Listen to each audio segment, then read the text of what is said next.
Hello everyone, and welcome to my Days of Our Lives official. I hope everyone is having a wonderful day. Before we begin, please hit the subscribe button and give this video a thumbs up. The Monday, October 7th spoilers for Days of Our Lives indicate that E.J. DiMera paid Paulina Price a visit and gave Stefan DiMera's signed affidavit. E.J. clarified that he had threatened to sue Stefan for defamation and insisted he could continue in his role as DA. On Monday's episode of Days, Gabby Hernandez DiMera was wondering why Stefan seemed to be in such a rush to get a divorce. She was at the hospital.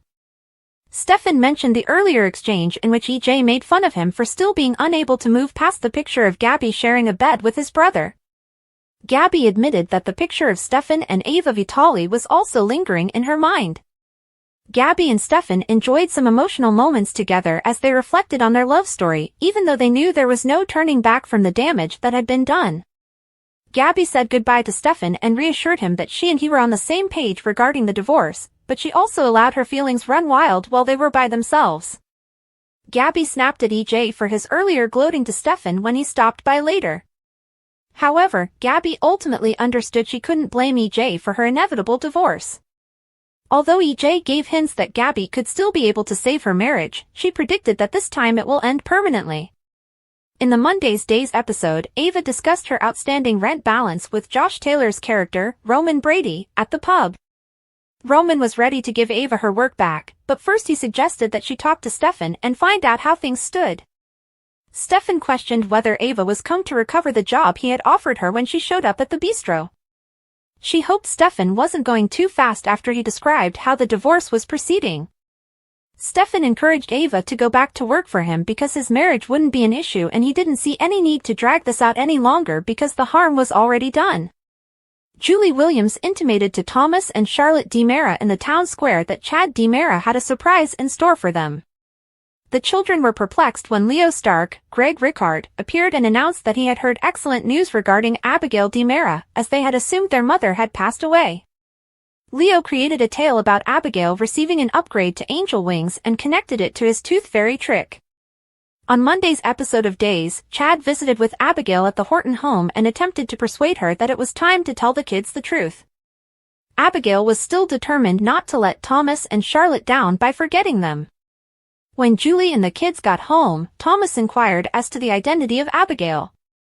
Abigail refuted the claims that she was anything more than Chad's coworker and sidestepped the topic of Thomas and Charlotte's mother's homecoming. As Julie was settling the kids somewhere else, Abigail made a pitch to Chad on Monday's DOL show. When Julie came back, she learned that Abigail desired to travel to Paris with Chad in hopes of uncovering more memories. Abigail promised Chad and Julie that they would confess to the children if she was unable to remember anything else. Chad was looking forward to his trip to Paris and thought all of it sounded good. Keep checking back for updates on Abigail and Chad's ruse as spoilers suggest that their trip to Paris may involve some unexpected turns. The spoilers for Friday, October 4th Days of Our Lives episodes say that Erin Green picked Felicity Green up after her work at Sweetbit since Mark Green, Jonah Robinson, had a meeting. Felicity and Erin then exchanged condolences, wishing their parents hadn't died in an accident.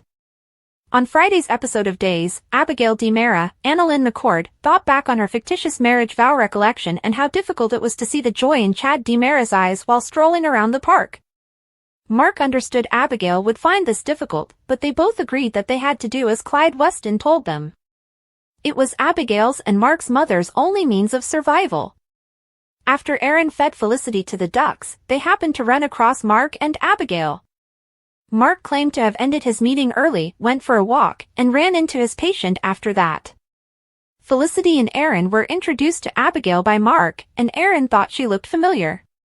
When they were alone once again, Abigail became emotional, despite Mark's denial of it. For Abigail, seeing her younger siblings after all this time was really important. Despite knowing that her appearance was entirely altered by plastic surgery, Abigail implied that Felicity sensed something about her and was drawn to her. On Friday's episode of Days, Julie Williams, Susan Seaforth Hayes, revealed to Chad that Charlotte DiMera had wished to speak with Abigail and phone heaven. That appeared to be Julie's breaking point, as she requested that Chad tell the children the truth.